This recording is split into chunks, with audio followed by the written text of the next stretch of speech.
Hello friends, my name is Shivam from DevOps Schools and I will help you to enable your learning process in various technologies of DevOps, artificial intelligence, machine learning, big data and many more. This is our initiative to help you by sharing multiple tutorials and videos. And if you want any specific tutorials on any particular topic, then please do comment in the below comment section and I will help you with it. Also, please subscribe to our premium services on YouTube, which will give you access to more content and videos to enhance your knowledge about all these topics.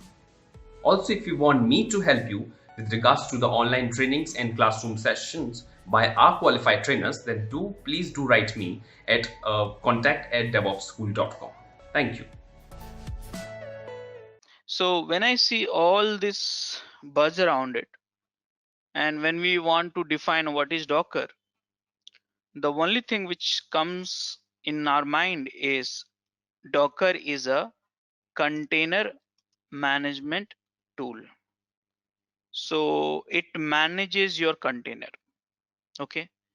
So now next question which is coming in my mind is, okay, what is the definition of tool? So I think we all know from last so many years of our civilization, we are using different tools. And earlier we used to change the tools once in 100 years and 200 years. Then it got reduced to 20 years, then 10 years. Now every 6 months or 1 year we are changing the technologies, tools basically. You know, so here Docker is also one tool. So when I talk about the definition of tool, then primarily it's focused on saving a cost. Okay, you use a tool for saving a cost. You want to do more work out of it, which you cannot do that using traditional method and stuff like that. And same time, if you want to use a new tool, then you want to save a time also. Okay, save a time. You want to save a time from the traditional method of whatever you've been doing. And then last one, I would say improve your quality, or another way also we can call it efficiencies and all. Okay, so these are the primary reasons we want to use the tool. Okay, so here if I look at this Docker is a container management tool, and same time using this tool you need to save cost, you need to save time, and this tool will help you to improve a quality and efficiency. But in what way, how it can help me or help you to save cost, time, qualities and stuff like that? So in what way? So here, if you are thinking about running your app, yeah, remember, you want to run your app, you want to run your app in your laptop, but you want to run your app in the data center also. So nowadays, look at your daily uses of your applications. Maybe you might have used Gmail, WhatsApp, YouTube, LinkedIn, HDFC Bank, ICICI Bank. I don't know which are the application you are using. Is it installed in your laptop or your mobile? No. Basically, you are connecting through the device, some client browser or some sort of Android device, and accessing the application which is running in data center. And over the period of time, you're running so many applications, number of servers is growing, number of users are growing. So basically you are running app in a data center, and while running your app, okay, for running your app, you want to save cost, save time, and same time improving the software quality. Using Docker, you can do that. So far I understood from these points like, okay, Docker manages container is a tool which can save cost, time, and improving the quality of the software. But for what? For running application, for running your application in data center. But dev environment also we run, remember? QA environment also run, and data center, when I say there's a production environment. So now this is clear. At least Docker can give me so much benefit. If I want to run applications anywhere, it give me so much of benefit. But one thing I am not very clear is what each container then. I know that Docker can give me so much of benefit, but what is container? Because Docker manages the container. So we get this advantages, benefits. So what is container? That's the most important question what we have in this session of Docker. What is container? Okay. The moment we understand the container, rest of the things will be very, very clear. The moment we understand the anatomy of the container, we started feeling as if container is nothing, Docker is nothing, just simply we were holding for 5 years to learn this technology. Okay, so we need to hit the real question, what is container? But actually, I'm not planning to tell you what is container. I'm not trying to define what is container. You should define what is container. So what should I do now? So I am going to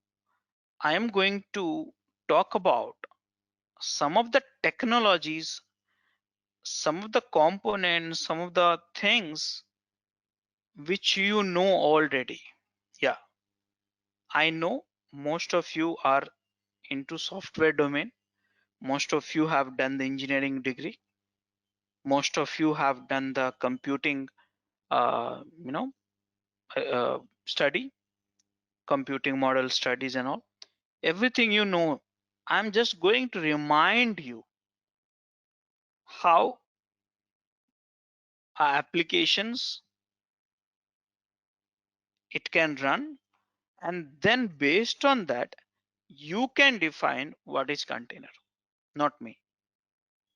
Okay, so basically I'm not going to define what is container, rather than I'm going to remind you how applications run, or if I define in a different way, what are the components, what are the components needed to run apps. This will be more better questions actually. There's one app, right? You want to run it. So what are the component you need? Okay, what are the component you need to run app? Okay, so this is the question for the day. So guys, anyone have an idea? Anyone would like to give me a leading inputs? What are the components? What are the things which are required for running app? When I say app means, let me show you how many app I'm running. So if I see my task table, go to the details, and here Firefox I'm running so many times, you see here, and Chrome also, and many other applications are running. All these starting with the exe. So this is what I'm asking, ending with the exe. So what are the components needed to run applications? Anyone would like to comment on it? An operating system. Great. Operating system. What else? Runtime environment like Java or something. Okay, Java. Wonderful. What else? And then correct? Right? So this is the great leading points which we had it. So let me give you that, let me share in a formal way. So very important component which you need it to run any app, and that is hardware. We all know hardware, so I'm not going to define what is hardware. On top of that hardware, we put it operating system. We all know. We install the operating system. Now operating system also has a different kind of variant like Linux or Windows. If you go for the Linux itself, you have more than 40 different kind of flavors like Ubuntu, CentOS, Fedora. All these are based out on Linux kernel. If you go towards the Windows side also, we have Windows 10, 12, I think 16, 19, all these variants are there. And this all this Windows operating system is based on the Windows kernel. Okay. So here that's a operating system we have. On top of that, we install the prerequisite runtime environment Java, and maybe you want to install Tomcat also. And then finally you run your applications. Okay. So these are the things I needed. So if I see here in this model, this is the app, and I required all this software layer. This is the hardware layer. But the question is, what are the components needed to run app? I ask run app. Let's say I put it up operating system, Java, Tomcat, and app. Will it start running?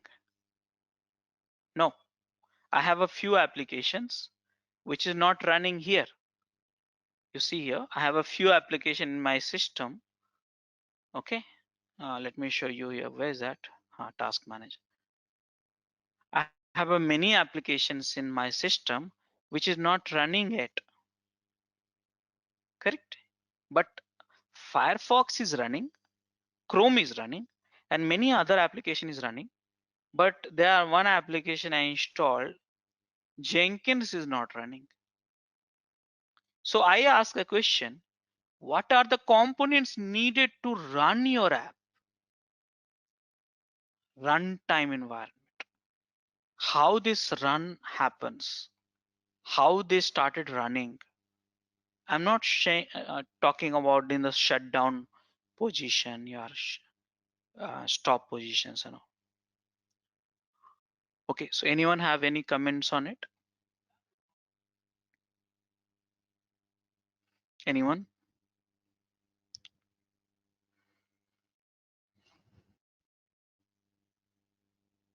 No? So let me help you to remind it. I know that all of you know that. It's just a matter of time. You should remember that. So guys, here we have a hardware layer. This is the hardware. On top of that, we have a operating system.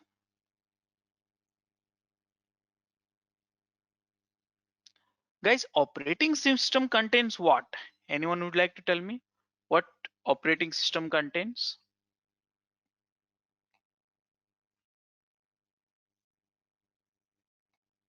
Am I audible?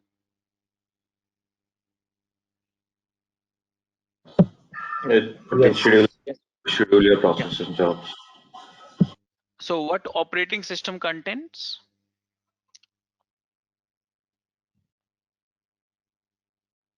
Okay, let me remind you. Just now I Kernel. said kernel. Yeah. Now what is kernel? Let's look at this. What is kernel? I just put it in Google and I wanted to know what is kernel. And if I see that, I got to know from Wikipedia, I'll just copy the only one statement. I will read it myself. What is kernel? Okay. And if I ask what is kernel, then I get to know kernel is a computer program itself. That means it's just a program. It's just a program. See here. But lying at the core of computer operating system that has a complete control, mind it here, that has a complete control over everything in your system. A program which control everything. That means if I read it in another way, kernels control this app, this app, this app, everything. So we have a kernel. This is the kernel. We all know there is a two kernel in the whole planet exist right now. One is a kernel, Linux kernel, which we use it. I mean, when I say exist means we use it, not exist means there are so many different kind of kernel also got developed and got deprecated. But the Linux kernel, which we have used so much of time, and based on the Linux kernel only, there's so many variant of operating system has been developed, and Windows kernel. Both are different kernel. Now, when I want to run applications, then first thing, the one thing which I needed, so applications, first thing which I needed is one user session. Think about it, user session. I said user session. One user session you need it. Have we ever run any application without user? Ever? Think about it. Let me show you. This is very accessible immediately, so I'm showing you. But the same rules goes with Linux also. See, right now I think I have a 200 more than 200 instance of application running, and see the username. Sometime it's Rajesh Kumar, sometime it's a system user, sometime it's a local service. All these services is running. All this application is running, but with certain users. Remember that you have never ever run any application with the user, without user. So when I ask a question, what are the component needed to run app? That means one of the component I need a hardware, then kernel, and then I need a user, correct? So user is creating certain, certain firewall sort of it. Like let's say if you have a different user in the same machine, okay, this user, if it is a normal user, cannot access this, and this user cannot access this. This is some sort of firewall, like normal user cannot access to each other. Something like a firewall. You can call it wall actually. Okay. So I need a user. Guys, have you ever thought about it? How this user being initialized in operating system? How? Anyone would like to comment on it? Anyone?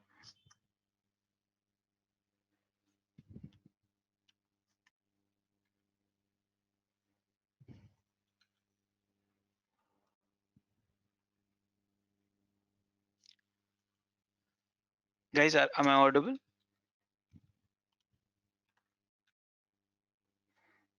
Hello? Yes, Rajesh, you're audible. Yes. Yeah. So how this user is being created? Guys, just now you read it, right? Here you see.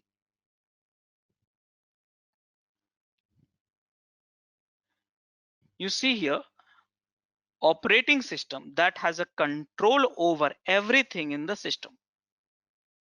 Okay. So guys, kernel broadly divided into few part. What is a kernel, by the way? Let me tell you, kernel is a program.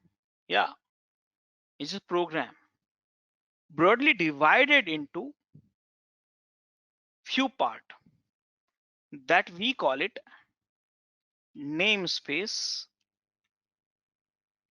C groups, capability. Now this may change. I'm just focusing on my topic only. I'm not teaching you kernel technology. Okay.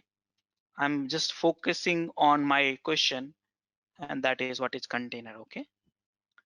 So kernel namespace C groups capability. I'm not able to visualize properly. So what I will do, I'll put it in Google, and then I'll just go to the images. Okay. And now the spelling mistake in that. Huh. And here I will see here, see kernel, Linux kernel. All these images has the correct information. Okay. But I'm looking for something which will make you more meaningful.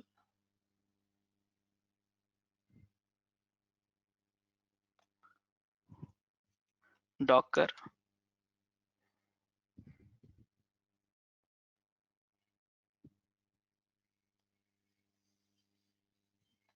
See here. Look at this image.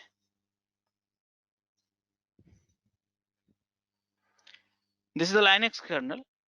Again, I want to specify, I'm not teaching you kernel technology. Just be comfortable with it. Here we have a C groups. Here we have a namespaces, and here we have a capabilities. SE Linux, NetFilers, NetLinks, App Armada. Many things are there actually. So kernel is a program and has a different kind of program. One of the program which we have is namespaces, C groups, and capability. Different kind of programs we have. Now the question is, namespace is a classification of kernel programs. Now I want to know what is a kernel namespaces. So I'll just put it up here, and I just put it up here, and here if I see this image I'm opening up. Okay, look at this very careful. Oh, this is very small image.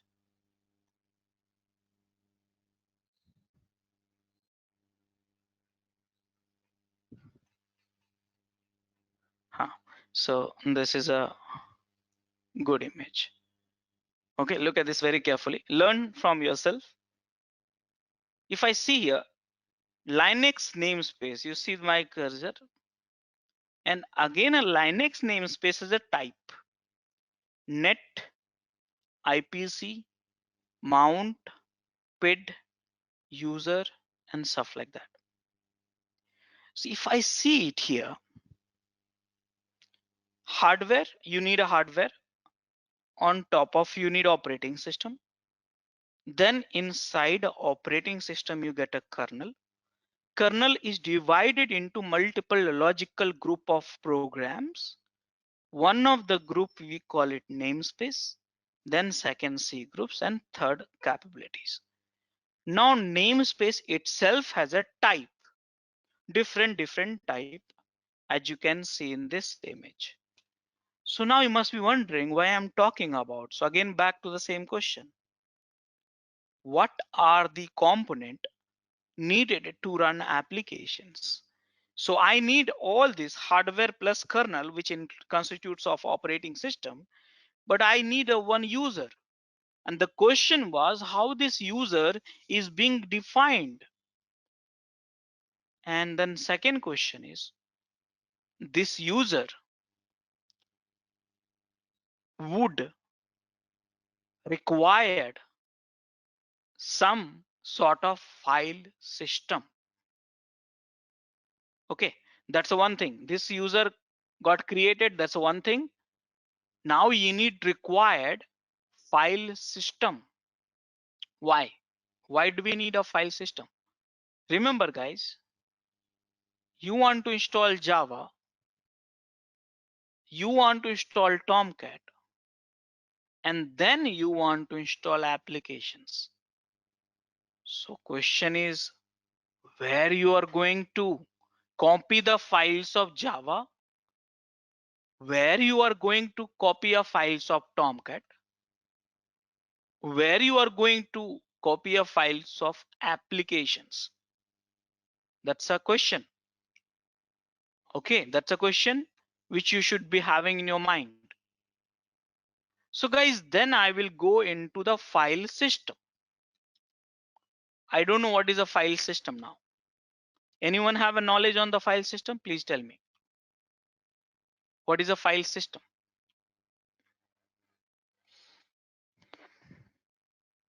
Anyone?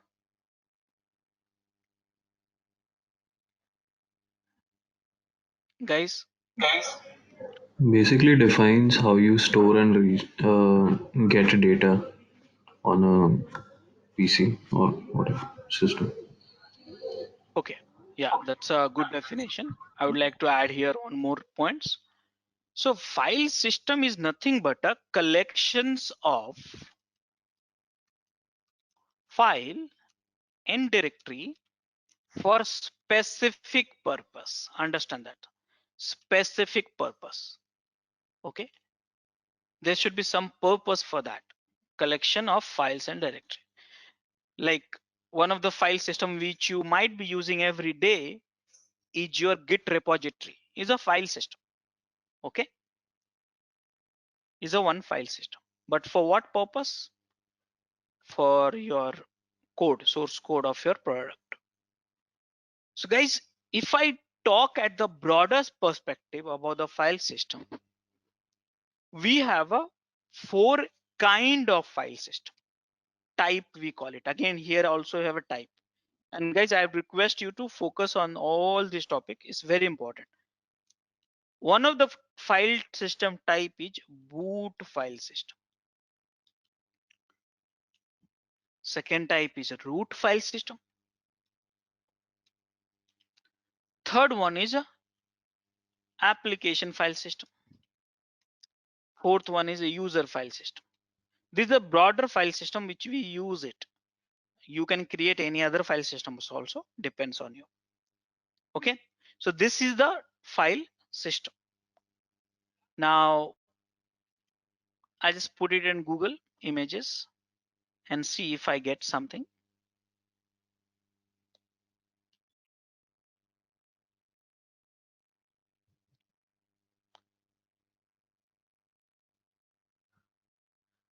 Okay, look at this here. Now the question is, what is a boot file system?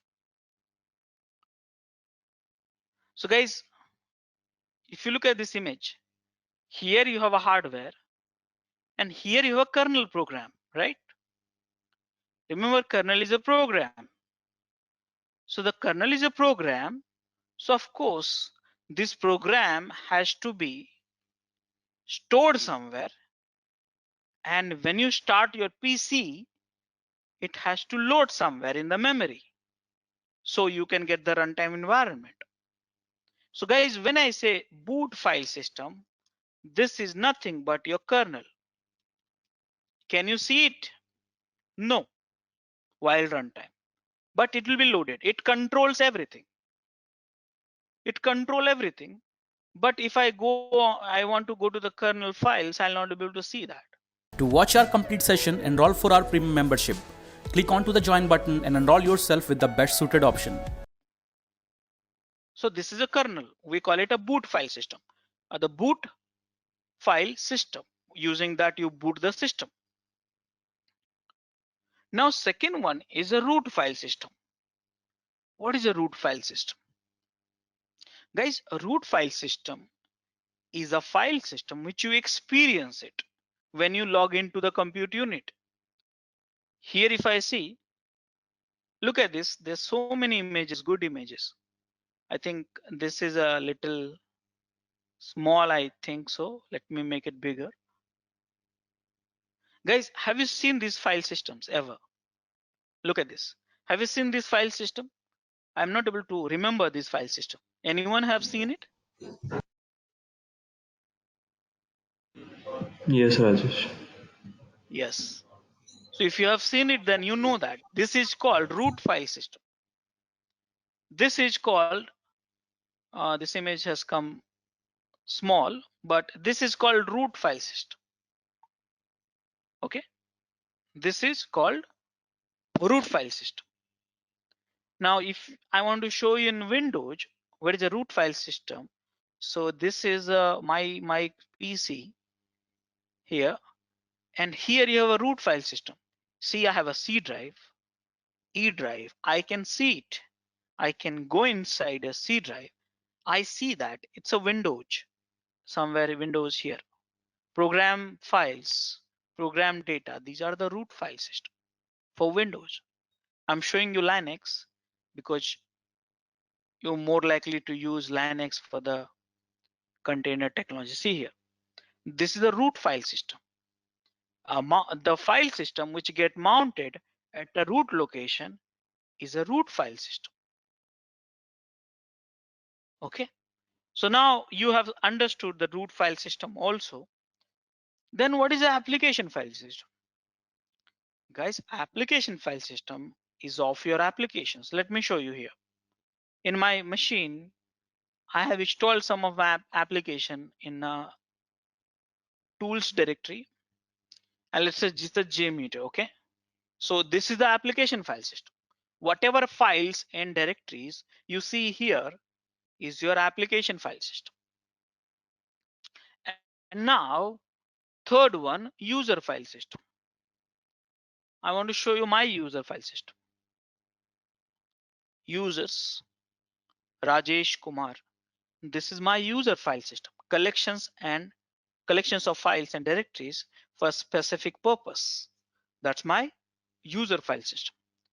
So guys, I hope by now you have understood what is a file system. Is that clear for everyone?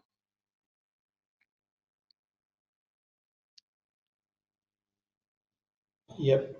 Yes. So guys, I want to tell Yeah. you one thing here is when we want to run applications, we have a boot file system here. Remember, BFS, boot file system here. But where is the root file system? So guys, remember, root file system will be created on top of kernel and accessible by both user. Remember, this is RFS. That means no matter how many people will log into that machines, everyone will be able to see those root file system. Like someone will log into my laptop, he can see C drive and D drive as well. Okay, so that's a root file system. Guys, one more thing I would like to add here. Every user get user file system here. User file system. Think about it, how beautifully they are planned. User file system, UFS. So see guys here, if you really want to run your application, remember again back to the focus on Java, because you don't want to run app right now, you want to run Java first. So you need one user I created, and then you need one file system structure, the file system of root file system and boot file system. Remember, you don't run, though you can run if you want in user file system as well, but typically you install in the OPT, etc or something. When you install some application like a Java and stuff like that, you don't install inside your user home, but you install somewhere else outside. So typically you do at the root file system. So what do you need? So guys, you need a boot file system and you need a root file system. Boot file system, anyways, you get it by default because that's your kernel, and you need a root file system also. Guys, let me ask you a very simple question. Have you ever run any application without a root file system? When I say root file system, that means without a C drive or without a this structure.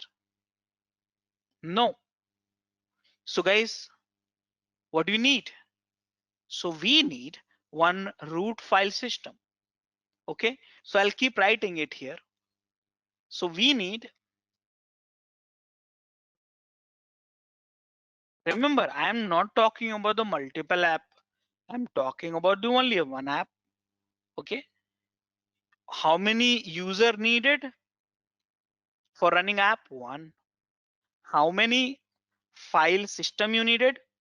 FS, I'll just type file system. You need a one.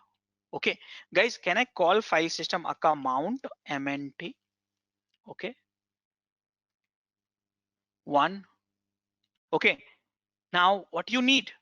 So you run applications now here. Let's say Apache. Okay, so Apache, when it runs, remember, this files of Apache is being stored in the root file system. This user is creating a sort of wall for runtime environment. Now it required few more things. It required a CPU and RAM. Yes, it required CPU and RAM.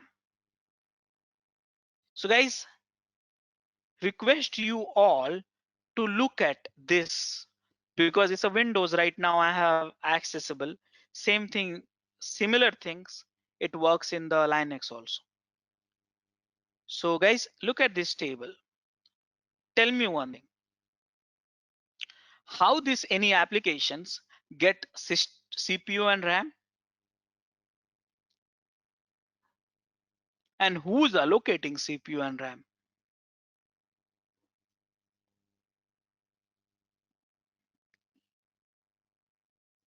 Anything, any points here you find it?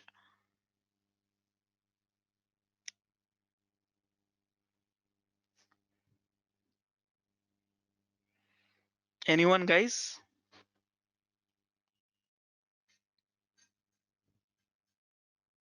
Hello, am I audible?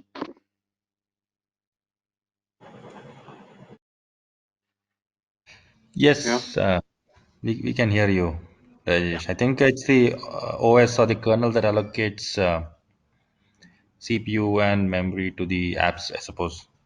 Yeah, at larger scale, everything is controlled by your kernel, that's for sure. But in a kernel itself, not kernel is doing everything. Kernel itself has divided their task in a multiple ways. That's a thing we have, namespace and all. Now the question I asked was, we want to run applications. Okay, let's think about it. Chrome.exe I want to run, or DLL host.exe I want to run. So this required CPU and RAM. See here, correlations, CPU and RAM. How this is getting attached. So what happens, guys? Very simple. Every process when you run, think about it.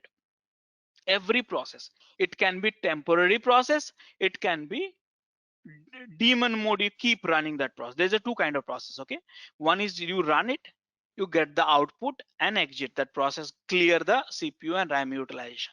And one process you keep running. So the one which I am showing you in my host machine, I'm keep on running this services. But some short-term processes, it can be any processes which you think is a short-term processes. Anything here? You find it out any short-term processes which will run, give you the output, and complete the work? In this image, you No. find any short? Any Linux command rm ls. Yes. This is what? This is also applications. Okay, ls, kill, gunzip, cp, anything. You see the left side, so many commands are there. You know that by now. I mean, you know that very well. I know that. So these are the short processes. It run, give you the output, and exit. But the one which I am showing you on my screen is not a short process. Keep on running. Okay, so the question is how this processes, whether it's a short process or long process, gets a CPU and RAM allocation. So what happens, guys? Understand that. You see that one relationship here. See here.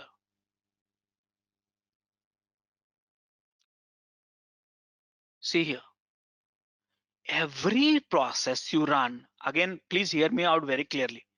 Every process which you run in the system has a one unique PID number associated. The allocation of CPU and RAM is being done through the PID. That's the reason someone said, right? If you are in monitoring, then if you want to know the allocation of CPU and RAM, then you trace the PID number. Okay, this PID number is holding this exe or this executable and is consuming this much of CPU and this much of RAM. So now the question is, how do I create PID map? Hear me out very clearly, guys. I said PID map. Now PID you know very well. I understand.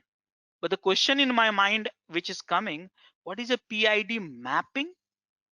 So let me tell you here in a simple way. Okay.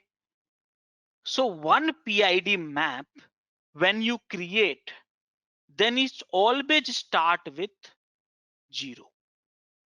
Please remember, guys, to always start with one. I said one PID map. And then it runs create 1. Then this one will create a 2. This 2, this one, it may create 3 also. Now Rajesh has logged in. He become a 4. This is me. Remember, I am also the process. Remember, this is me. My ID is 4. If I run Tomcat, this will become a 5. And if this will run Tomcat and let's say some application, it becomes a 6. This Tomcat will run something, then it becomes 7. So this whole structure, we may call it PID table, PID map. Always start with 0. Always start with 0. So guys, did you understand this?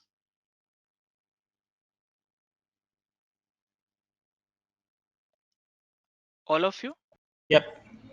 Yes. So guys, here my question was very simple. Okay, fine. I got the user. User is also a process. If you want to run it, if you log in, you become a process. I want to run application inside that user. So what else you need it? So you need, guys, PID table. One PID table created. Now, if I want to create a PID table here, why I'm creating here? Remember, if I don't create a PID table at here, remember, if I go into the task folder, I see the same PID, and you will also log into my laptop and you'll see the same PID.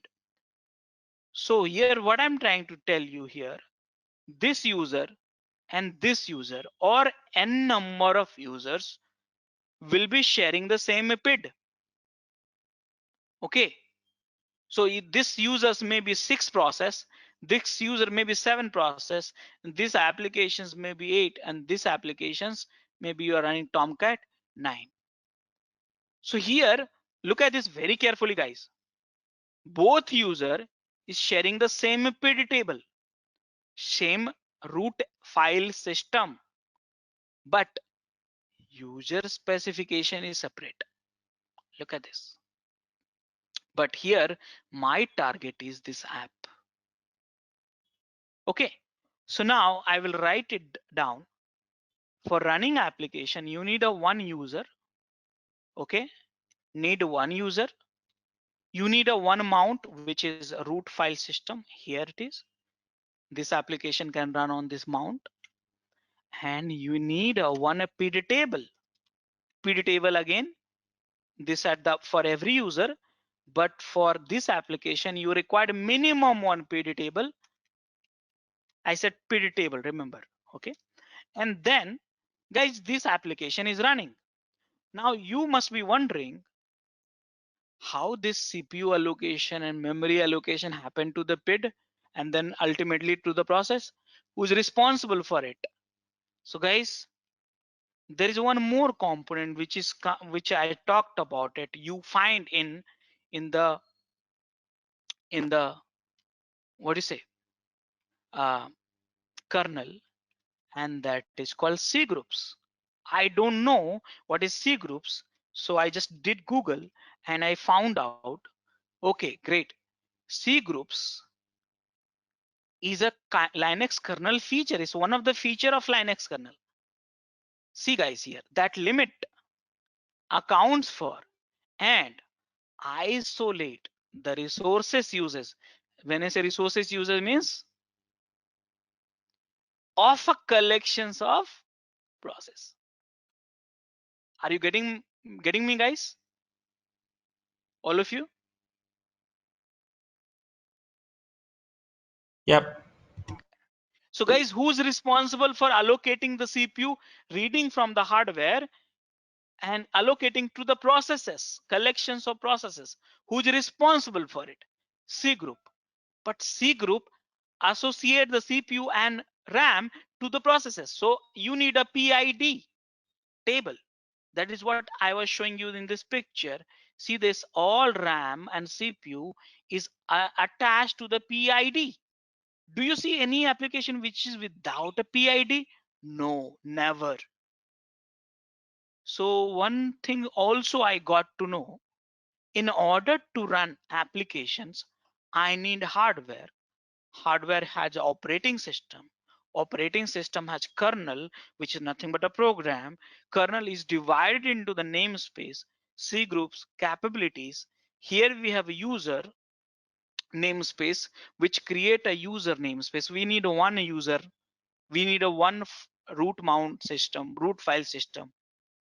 We need a one PD table, and C groups anyways is there. So now guys, these applications you are running in your laptop. But one thing you must understand, you want to access that application from outside. Let's say I'm running my application in my laptop. But if you want to access from outside, so how do you access? Tell me what you need. What do you need? Networking.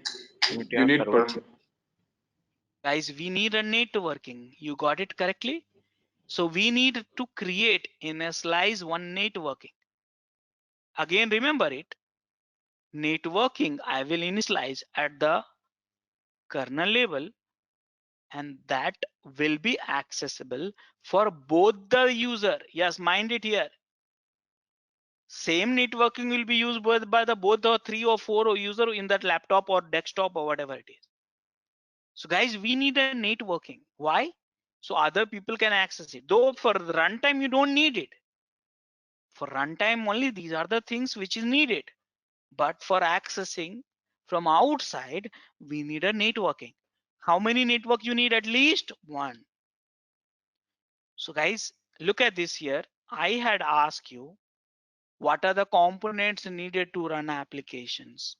I found out together We need a one user. You need a one file system, mount root file system. We need a one PID map. We need a one network. So only focus on this guy. This is your app. This is your app. This app, did it get user? Yes. Did it get network? Yes. Did it get PID? Yes. Did it get root file system? Yes. Did it get CPU and RAM? C groups is here? Yes. Now this user will have some sort of access also. Access. Think about it. Remember, some user is having root access and some user is normal access. The user who is having root access can access so many things. The user who is having no root access can access only limited things. So now in the kernel, how can you set? Don't tell me the command to set the root user and not user.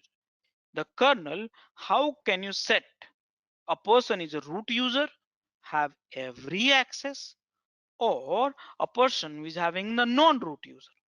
Who decides it? In kernel. That is where the third component which I mentioned is capabilities. So what is a capability? In short, here I'm writing it. You can read it more in detail later point of the time.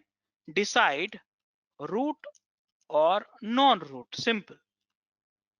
Now remember, all these things you have in the kernel. So let me show you here this image.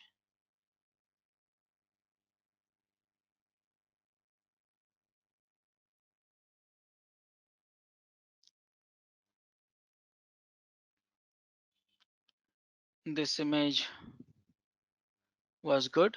Huh. See here. In the kernel, you have C groups which assign the RAM and CPU to PID. Mount, this mount is basically root file system.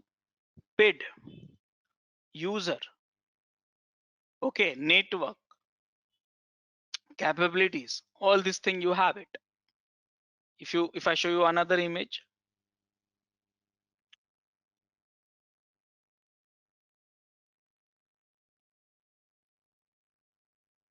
see here, C groups, namespaces, capabilities. So different picturizations is there, but it's the same thing. Hardware, operating system, kernel, namespace, C groups, capability. So guys, what are the component needed to run app? So guys, I need one user. I need one root file system. We call it mount. I need a one PID table. I need a one network. And this user is powered by capabilities to make it root or non-root. And this PID table get a whole resource allocation through C groups. So this is the required component which you have and which you need to run app. Now remember, all this is nothing but kernel, which empower namespace, C groups, capability is nothing but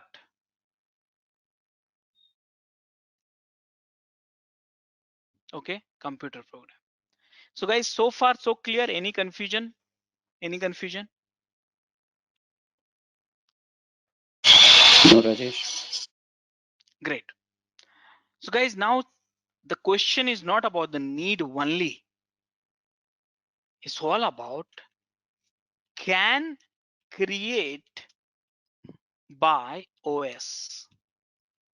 Yes, or let's put it up, allowed by OS.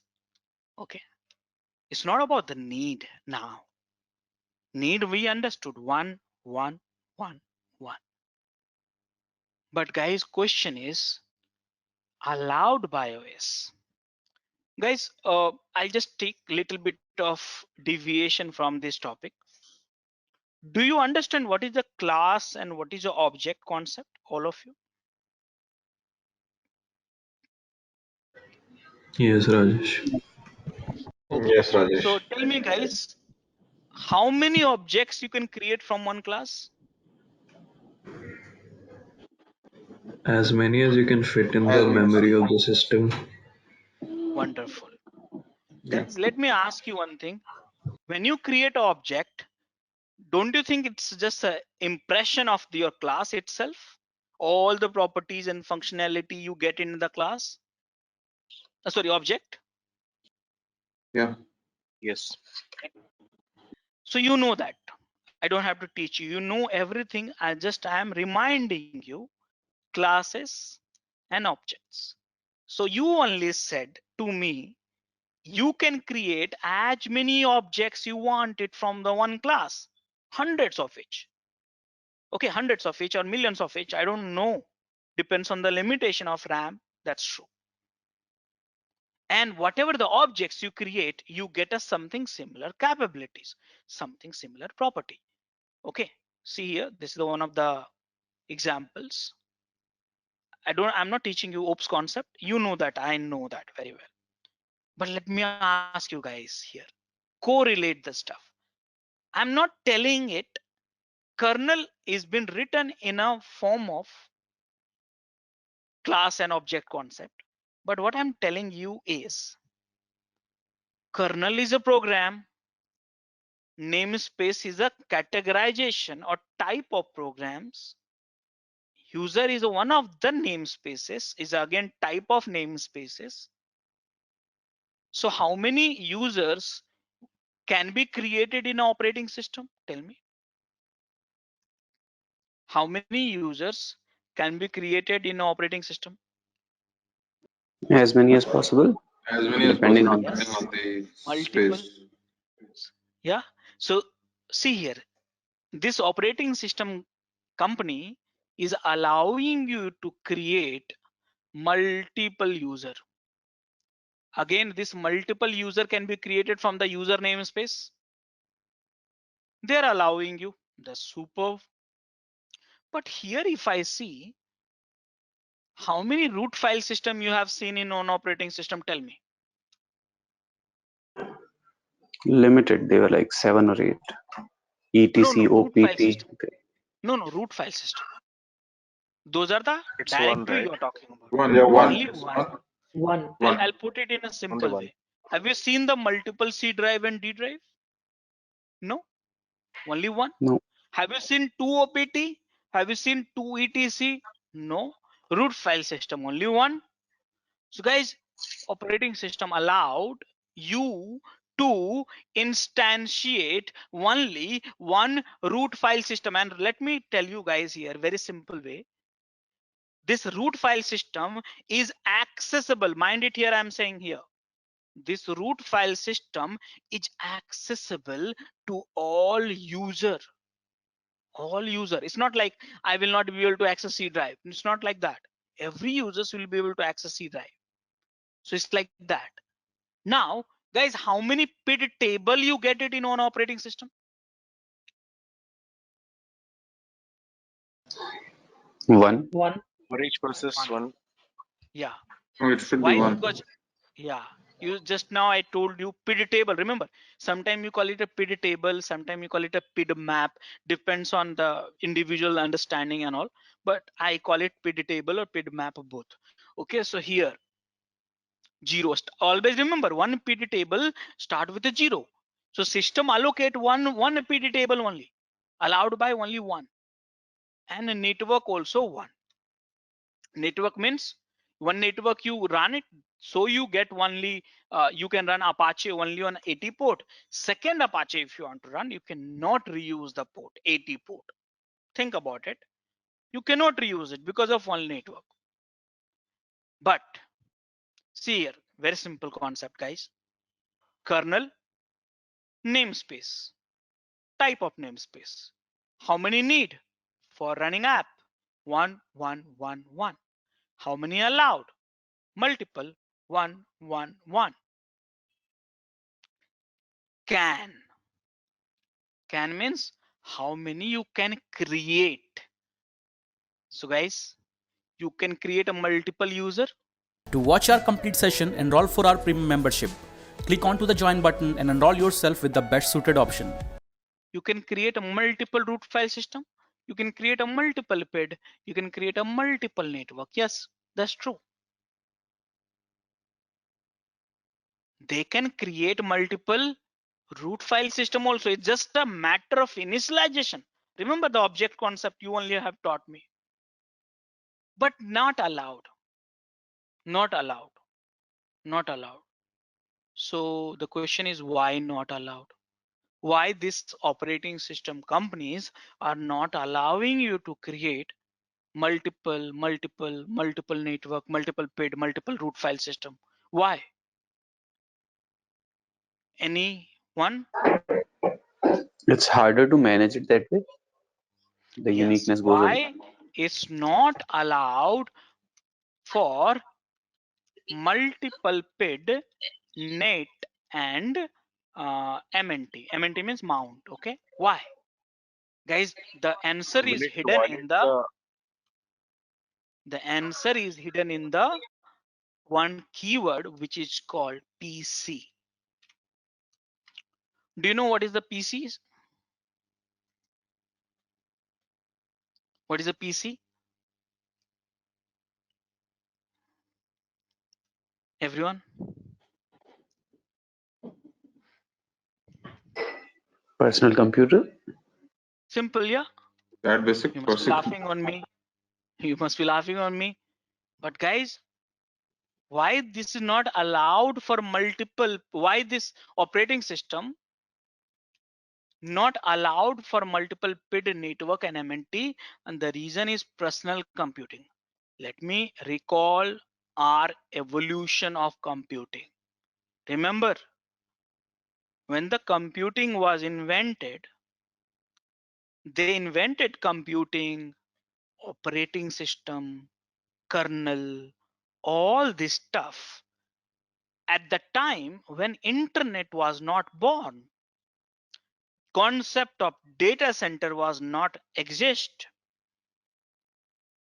They developed, scientists developed the device for the use of computing, personal computing. Personal computing means an individual which will hold the device and he will use it for his own running applications. Remember, it's all about running application. So they allow you to create multiple user. Maybe you, your colleagues, someone is super user, someone is normal user, will be using that device, desktop or laptop. But if operating system allowed you to create a multiple root file system, PID and network, then you people will get confused about this. Computing was a new technology, and same time they don't wanted normal public to get confused with this sort of things.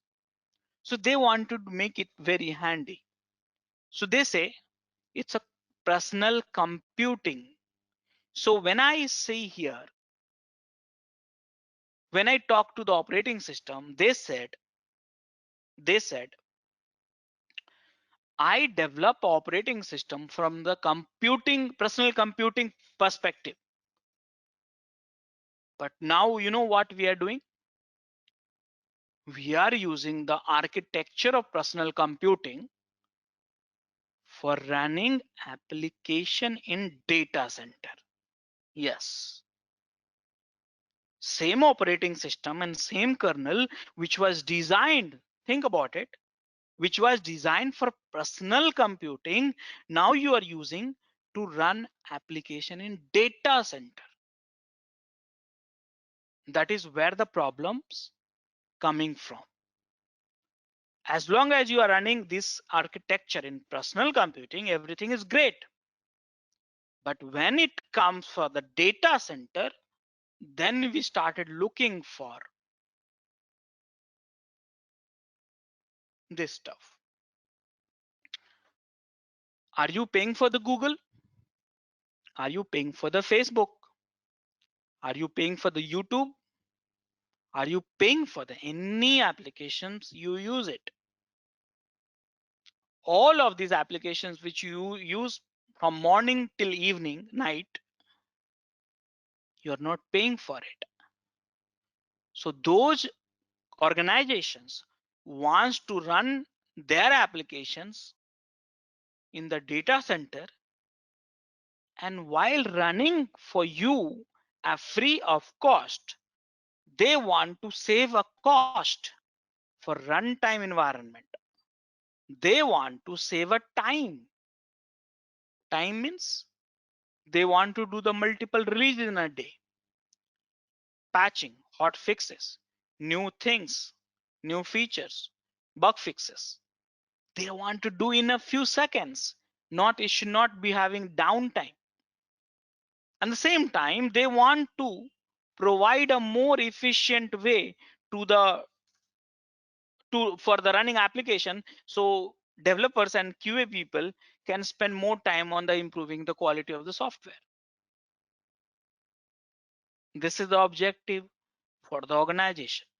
So see here what is happening.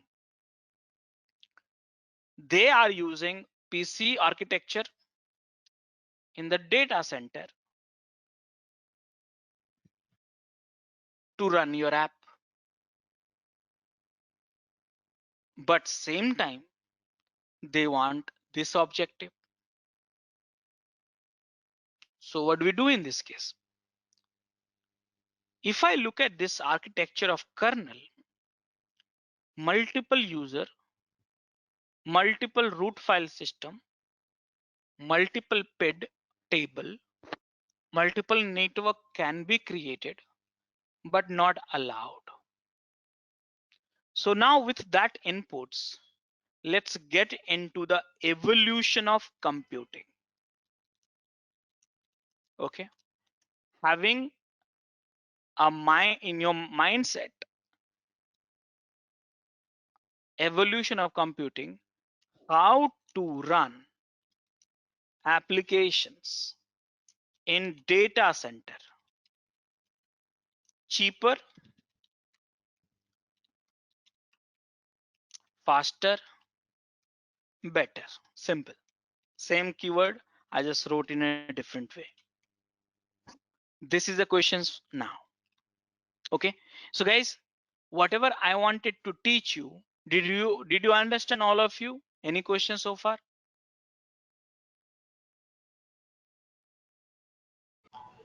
Nope, all good. Okay, so now I'll just take 5 to 10 minutes more to define the container. Not me, you will define your container. So guys, here always remember this table. Okay, always. So guys, what has happened before internet, let's say before 2000 or something like that, okay, we were running application in a physical server. Okay, there's some spelling mistake actually. Physical server. Okay, we all know that. I'm saying have a mindset of an organization which is running application in data center, and the application is internet based. Okay, so they wanted to run applications. They were running application in the physical network, physical server. So let me tell you here, you have to help me out here. Let's say guys, there's a one box. Okay, there's only one box right now, and when you are using this box, there's a traffic which is coming in your box, which is the lowest time, lowest traffic, which is 4 GB, and your highest consumptions is somewhere 16 GB RAM. So tell me one thing, it's a physical server. Okay, your peak hours, you required 16 GB, and non-peak hours you required 4 GB. So when you set up your data center, would you go for the each machines for 4 GB or 16 GB? Tell me. Go for 16 GB. Of course, very simple logic. But guys, if you averages out, your requirement for average is, let's say, 6 GB. See that? Average requirement, I'm saying, throughout the day, average requirement is 6 GB. Lowest requirement 4 GB. Highest requirement for the day is 16 GB. But what is happening here is you are going for 16 GB. So if I multiply 16 GB is to 100, think simple, because you don't run your application in one machine in data center. 100 is to 100, and here 10 GB waste per machine is to 100. Look at this. How much wastage you do every day? 1000 GB in your data center. How much you are using on an average? 600. So more than uses, you are wasting the resources. See the wastage. 1000 GB is just a complete waste per day. Did you see that here? Yeah. So the question is now, the question is turning to the different question. I want to, as an organization, I want to reduce the cost faster and better. So physical machines, if you set up, how much time it takes? Day 2, 3. Again, so much of wastage. And the same time, managing a physical machine is not easy task. So everything it got disadvantage. Then we migrated to which technology? From the physical server to which technology migrated? VM. VM. Yeah. Guys, I'm not going to teach you VM's technology because it's there from last 20 plus years, and we all have grown with the VMs itself, so we all know that. But at least what I can do here is when we migrate to the VM, so look at the architecture here. This is the hardware. Okay. On top of you have a kernel. Think about it.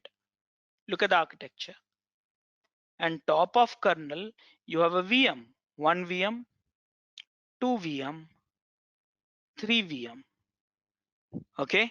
And then in the VM, what we have? Again, operating system. Let me tell you here, there's one thing which I forgot to draw, and that's called hypervisor. All of you understand the hypervisor, right?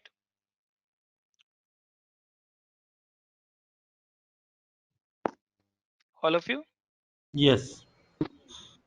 So guys, this is a Yeah. heavyweight VMware. So this is the things. And now you have a more hardware, you create a more VM. And this VM you give it to dev team. This VM you can give it to the production team. So see here, earlier, when you run production with these many physical server, you cannot share resources with any other team, with any other department. So it's a complete waste.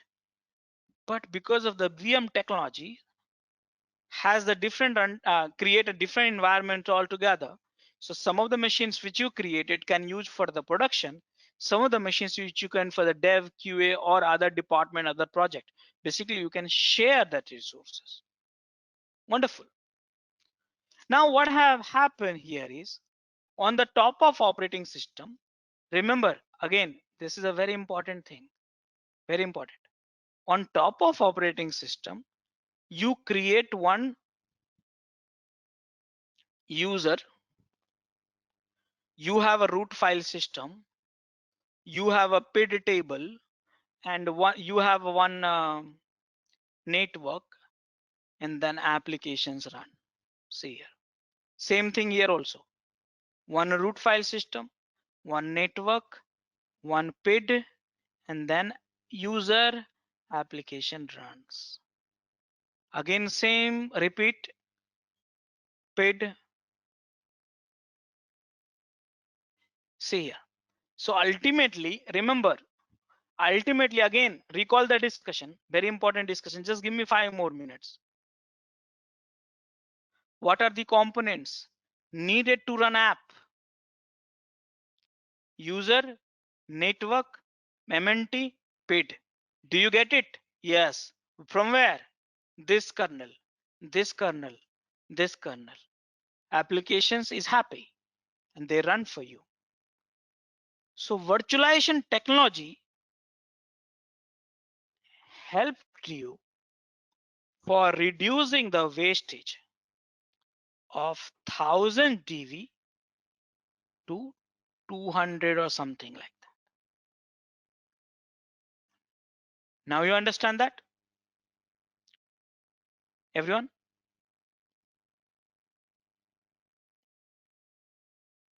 Yep. But the guys, there's a problem. And this is the last problem which you have. Earlier, remember, we were using the internet. Nowadays, if you look at this 4G and 5G technology, day and night, we are connected with the internet.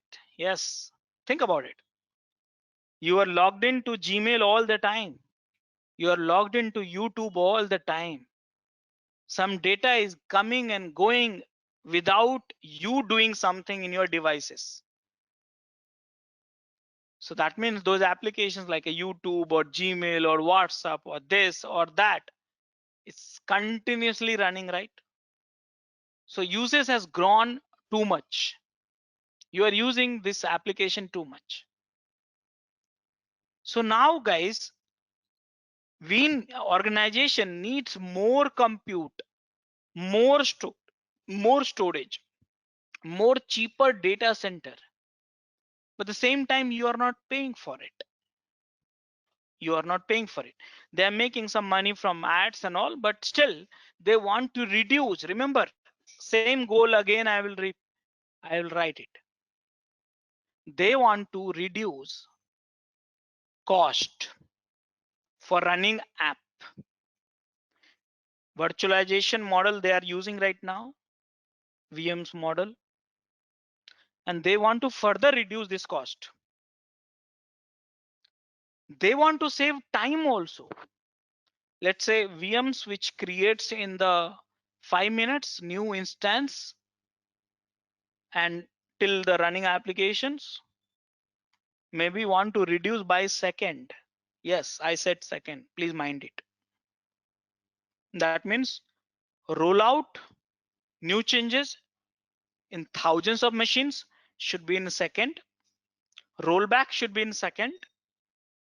New instance should be created in a second. Everything should be done in a second. So when you save so many times, so of course dev and QA will spend more time on the improving the quality of the software and stuff like that. So all this thing which is happening. So guys, virtualization is not helping us. This is the virtualization. Remember, applications got what it wanted. But this technology is not helping us to further reduce the software runtime environment or reduce the cost of runtime time and stuff like that. So anyone have got the idea what to do in this case now? What is the problem with the virtualization technology?